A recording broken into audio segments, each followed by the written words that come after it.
Olá, começa agora mais um programa Destaques. Os carros estão mais seguros e tecnológicos, mas essa evolução tem um preço. Uma batidinha leve que antes exigia apenas funilaria e pintura, hoje pode envolver a troca de sensores, radares e câmeras, além de sistemas eletrônicos complexos. A modernização tecnológica trouxe avanços importantes, principalmente com relação à automação e à segurança dos veículos. Mas com isso, contribuiu também para o aumento no custo de manutenção desses veículos. Impacto financeiro que vai além da substituição das peças, passa pela calibração dos sistemas, uma mão de obra especializada. Eu estou aqui com o Júnior Vieira, ele é especialista automotivo e vai explicar para a gente por que aumentou tanto essa questão do custo de manutenção desses veículos, que vem com muita tecnologia embarcada, né, Júnior? Exatamente, devido ao aumento da tecnologia, veio aumentar os custos, em questão de colisão, devido aos sensores. Hoje nós temos faróis que são tudo reprogramados devido aos sensores, temos sensores de para-choque que vem justamente com as câmeras, e aí veio elevar o valor da manutenção em questão de colisão. Pois é, e as peças também têm um preço bem salgado, né? Exatamente, justamente por causa desse avanço da tecnologia. Hoje nós temos sensores externos da questão da funilaria, vem aquele sensor, vem sensor de ré, sensor de para-choque, sensor de farol. Hoje a maioria dos veículos vem tudo cheio de sensores, e aí aumentou sim com certeza a questão da manutenção. E tem a questão, como é que você me explicasse como é que funciona essa questão dessa calibração do sistema, né? Precisa fazer isso também? Sim, precisa devido à questão de via scanner. Geralmente você faz numa colisão, acontece de o airbag vir disparar, que é necessária a substituição do airbag, ou muitas vezes vai a questão do PT do veículo. Quando acontece isso, não tem como a gente fazer calibração, mas devido a alguns reparos de sensores de para-choque, tem como se a gente fazer uma reprogramação via scanner para poder fazer a programação do veículo. Em relação à mão de obra, a mão de obra desse tipo de veículo é mais especializada também? Isso aumenta o custo também? Sim. Vai a mão de obra mais especializada porque envolve a tecnologia. E isso, um profissional hoje é bem diferente do profissional de antigamente na questão da funilaria. Tem que conhecer um pouco também da área tecnológica e até partes elétricas para poder fazer um reparo. Júnior, com relação à segurança desses veículos, eu queria que você fizesse um comparativo com os veículos mais antigos, porque houve uma mudança estrutural neles, que eles absorvem mais os impactos, né? Isso causa um acidente maior, assim, uma pequena colisão já causa danos maiores também? Sim.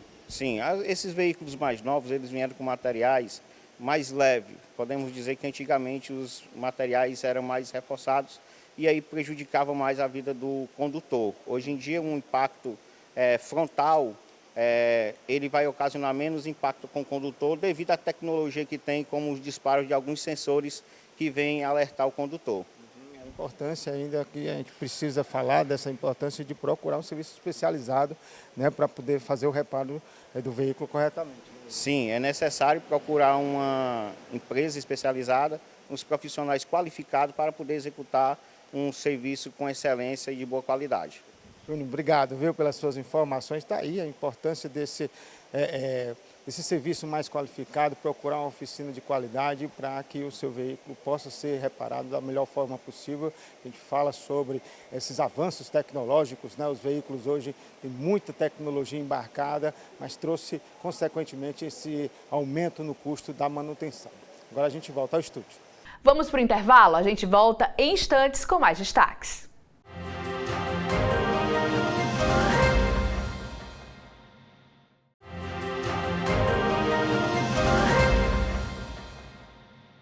O Dia Nacional do Livro Infantil, celebrado neste mês de abril, em homenagem ao escritor Monteiro Lobato, reforça a importância da leitura no desenvolvimento cognitivo e emocional das crianças.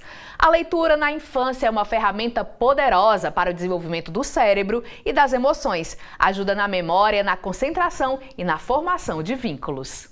O hábito da leitura na infância vai muito além do aprendizado escolar. Estudos na área de neurociência mostram que o contato precoce com os livros ativa diversas áreas do cérebro e fortalece a memória, o raciocínio e a capacidade de concentração, além de ser fundamental para o desenvolvimento emocional. A gente vai falar sobre isso porque a gente está no mês de abril e o mês de abril tem o Dia do Livro e a gente vai falar agora sobre a importância, né, desse contato precoce, da leitura na primeira infância com a doutora Sara Rebeca Barreto, ela que é neuropsicóloga e vai explicar para a gente qual a importância, né, assim, da leitura na primeira infância, doutora.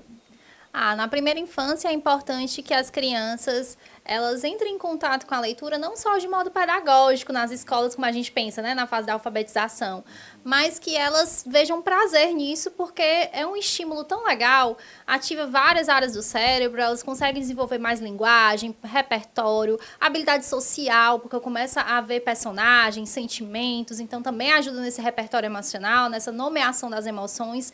Então é um mês aí para a gente reforçar a importância desse hábito começar em casa. Legal. E como é que essa leitura precoce, né, impacta, né, o desenvolvimento cognitivo das crianças? Então, a leitura, ela tem um impacto em várias áreas e por isso que é um estímulo tão completo e tão importante, né? Em tempos que a gente usa tantas telas, a gente lembrar que esse recurso aí é antigo, o hábito da leitura, ele ativa que as crianças desenvolvam mais a percepção do contexto social que vivem a partir de outras realidades, porque as histórias, elas trazem ensinamentos, moral da história, então até aquelas histórias mais tradicionais, elas ainda são bem atuais. Então, é super importante a gente pensar também na qualidade, no conteúdo do livro e lembrar que ela está ali ativando várias coisas, né? Desde a atenção concentrada, a capacidade de seleção de informação, de interpretação de texto. Então, isso tudo começa aí desde pequeno. Doutora Sara, como é que a leitura ela ativa e possibilita o desenvolvimento emocional das crianças? Então, a leitura, ela abre um campo de possibilidades. Então, eu consigo me deslocar da minha realidade para pensar na realidade do personagem. Então, como ele se sentiu com aquela ação. Então, tem livros hoje, inclusive, que já trazem diretamente alguns temas específicos, né? Por exemplo, um livro sobre um personagem que está enfrentando uma mudança de escola, uma mudança de cidade, ou então um livro sobre a raiva. Hoje a gente tem uma amplitude aí de temas, e aí é tão interessante que a gente selecione, inclusive, aquilo que a criança está vivendo para poder ela ampliar essa capacidade de percepção, de resolução de problemas. Então, tem livros aí muito interessantes para ela começar a nomear essas emoções desde cedo. Professora, eu já ouvi falar que a leitura ela pode começar mesmo na barriga da mamãe. A mãe lendo ali para o seu bebê, isso é verdade? Assim, existe né, uma idade ideal para começar a leitura?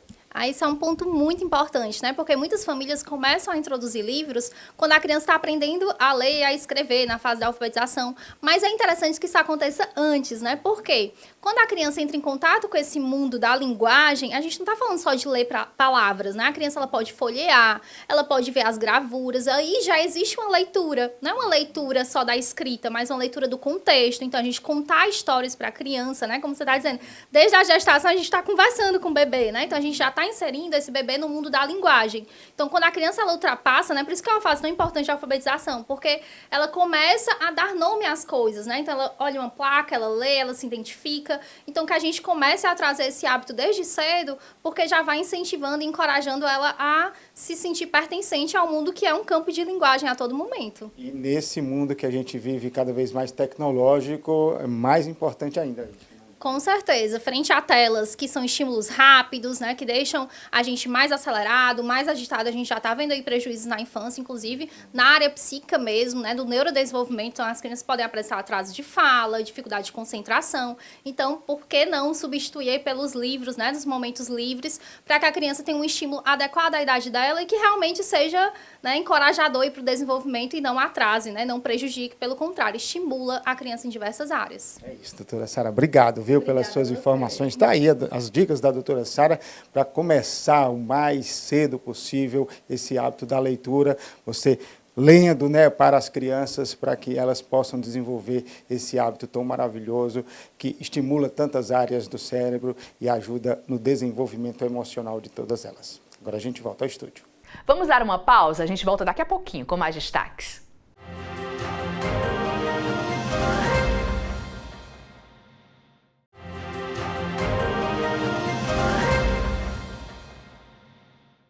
Abril é mês de conscientização sobre a doença de Parkinson, conhecido como Abril Tulipa Vermelha. Um estudo da Universidade Federal do Rio Grande do Sul, em parceria com o Hospital de Clínicas de Porto Alegre, acende um alerta. Até 2060, mais de 1 milhão de brasileiros devem conviver com a doença. Hoje já são mais de 500 mil casos no país, muitos ainda sem diagnóstico. Para falar sobre os sinais, os tratamentos e a importância do diagnóstico precoce, nós conversamos com uma médica geriatra. É com muita alegria que a gente recebe aqui a doutora Manuela Castro Salles, que é médica geriatra da AF Educação Médica. Doutora, seja muito bem-vinda aqui à TV Otimista, ao nosso programa Destaques. Muito obrigada pelo convite, é um prazer estar aqui. A gente está falando aqui sobre o Parkinson, né, doutora? Eu queria que a senhora explicasse para as pessoas que não têm conhecimento, até para tirar tabus, né, o que é exatamente o Parkinson. Bom, o Parkinson é uma doença que a gente chama de neurodegenerativa, né? O que é isso? É uma doença que vai ocorrendo uma morte neuronal, uma morte do cérebro, de células do cérebro, principalmente dos neurônios que produzem um neurotransmissor chamado dopamina, e essa área do cérebro vai parando de funcionar e vai causando os sintomas do Parkinson. E a gente está nesse mês, como a gente falou, mês de campanha, né? Por que se tem mais atenção para essa época, pensando no Parkinson? Qual é o objetivo, né, disso? O objetivo é conscientizar para o diagnóstico precoce, porque é uma doença que é muito subdiagnosticada no Brasil. As estimativas falam de uma prevalência aí por volta de 1% da nossa população, mas a gente vê muito diagnóstico tardio. Então, é importante que as pessoas tenham conhecimento sobre os sintomas da doença, né? Procurem assistência médica para fazer esse diagnóstico precoce. Esses dados atuais, né, eles chamam a atenção? De que forma que vocês enxergam as últimas pesquisas que trazem esses números com relação à prevalência do Parkinson no Brasil? As doenças crônico-degenerativas, elas vêm aumentando de prevalência porque a população está envelhecendo. Então, o Parkinson é uma delas. É uma doença que é mais prevalente com o passar da idade, né? São raros os diagnósticos antes dos 50 anos, né? Existem pessoas que desenvolvem a doença mais cedo, mas é uma doença mais comum com o envelhecimento. E a nossa população está envelhecendo. Então, isso traz, assim, bota um holofote maior, né, doutora? Sim, todas essas doenças neurodegenerativas, doenças crônicas, né, estão mais prevalentes no país. E falando um pouquinho sobre sintomas, né, o que a gente poderia... A gente tem o Parkinson, apenas a imagem do tremor, né, mas eu acredito que tenham outros sintomas envolvidos. Dá para identificar até antes do tremor aparecer? Como é que é? Sim, o tremor é o mais conhecido. Esse tremor do Parkinson em si é um tremor de repouso. O que eu quero dizer com tremor de repouso? É quando a mão está parada, né?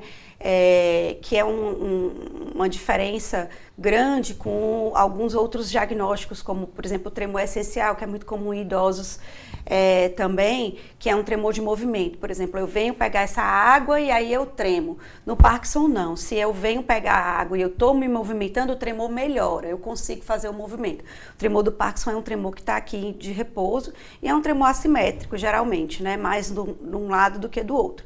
Mas além do tremor, existem outros sintomas, como a bradicinesia, que é uma lentificação dos movimentos, a rigidez muscular, né, uma rigidez maior para fazer os movimentos, e os sintomas não motores, que a gente fala, que são menos perceptíveis e menos associados à doença. Por exemplo, alterações no olfato. Essas alterações no olfato realmente são coisas que as pessoas muitas vezes não percebem, ou vão no otorrino, ou não associam ao Parkinson. Alterações do sono, né, que podem ocorrer antes do diagnóstico, anos antes do diagnóstico, né, distúrbio do sono REM. Então, essas alterações do sono são muito importantes. E outros sintomas não motores, como depressão, pode estar associado, constipação intestinal, né, o intestino preso. Então, são sintomas aí associados que a gente chama de sintomas não motores. E por que o diagnóstico precoce é tão importante, como a senhora citou? porque iniciar o tratamento precocemente, né, vai melhorar a qualidade de vida do paciente e previne também complicações que vão ocorrendo durante o decorrer da doença, né? E isso pode ser identificado por qual profissional? O clínico geral, o geriatra, o neurologista, são profissionais que estão habilitados, né, para fazer o diagnóstico eminentemente clínico. O que isso quer dizer? Com uma boa anamnese, uma boa coleta da história, conversando com o paciente, examinando clinicamente o paciente, você já consegue dar o diagnóstico. Então não teria a necessidade de um exame maior, um ultrassom, a ressonância? Ou associa-se? Os exames complementares, eles são principalmente para sintomas atípicos, aquele Parkinson que inicia em idade inferior aí aos 50 anos, né, pacientes mais jovens, e também que tem sintomas atípicos, como uma demência precoce associada, como uso de medicação, que a gente fica ali na dúvida, né, do diagnóstico, a gente quer excluir, né, um parkinsonismo vascular. Então, às vezes, a gente precisa, sim, de uma ressonância, de um SPECT com TRODAT, que é um exame mais sofisticado, mais difícil de acesso, que tem um marcador específico ali no cérebro para confirmar o diagnóstico, mas esses exames são complementares. E se fala muito que o Parkinson não tem cura, né? Como é que é esse tratamento? Não tem cura, mas a gente convive com a doença e o paciente pode conviver muito bem, com uma boa qualidade de vida durante anos de evolução com essa doença. Então, tem pacientes que têm Parkinson há 30, 40 anos, tem pacientes nonagenários que tiveram diagnóstico de Parkinson aos 60 e poucos anos. E como é que é esse tratamento? Assim, eu ouvi falar de equipes multidisciplinares, então tem mais de um profissional envolvido. O ideal e uma das maiores dificuldades, né, que a gente tem é exatamente o acesso a esse tratamento multidisciplinar. Porque, além dos medicamentos, o paciente precisa ter uma reabilitação física, né, fazer atividade física que seja ideal para trabalhar equilíbrio, força muscular, porque isso vai dar muita qualidade de vida, porque o paciente vai ter uma marcha instável, mais dificuldade de risco de quedas. Eu imagino como deve ser complicado, né, doutora? Porque às vezes a pessoa vem de uma vida inteira sedentária, né? Isso. E aí quando está se sentindo mais debilitada, às vezes com a autoestima baixa, tem que investir num cuidado desse tipo, né? Uma consequência grande do Parkinson é a sarcopenia, que é a perda de massa muscular, porque a pessoa vai ficando mais ainda parada, né, pela dificuldade motora de se movimentar. Então, já tem vários estudos comprovando, né, os benefícios de você fazer atividade física no Parkinson, porque você melhora a massa muscular e diminui as quedas. Então, e retarda assim, a evolução da doença. O paciente convive melhor com os sintomas da doença. Então, a atividade física é fundamental, que pode ser com fisioterapeuta ou com educador físico.